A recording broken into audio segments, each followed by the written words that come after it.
Here I've got the Seiko Lord Matic 5606 8031 from the year 1976.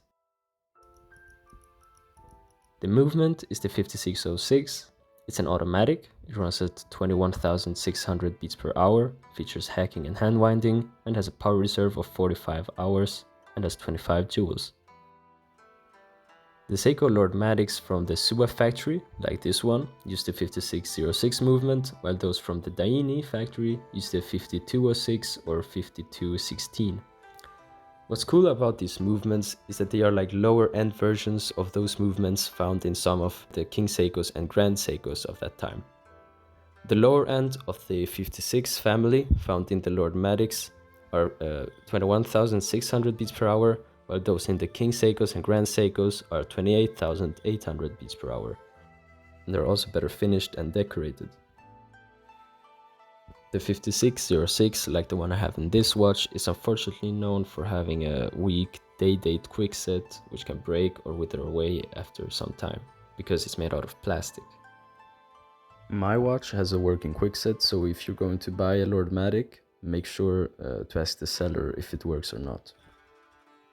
So if you've broken your quickset or want to be able to use it without any fear, you can actually buy a metal replacement by a company named VTA, though they are rather expensive. But if you really like your watch, $40, $50 isn't a big price to pay.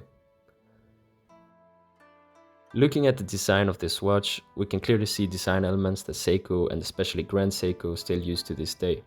Inspired by the art of gem cutting, Taro Tanaka delved into the philosophy of watch design.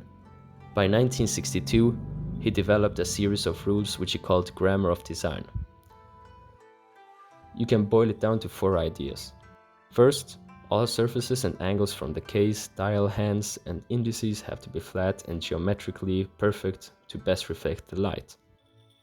Second, bezels were to be simple, two-dimensional, faceted curves.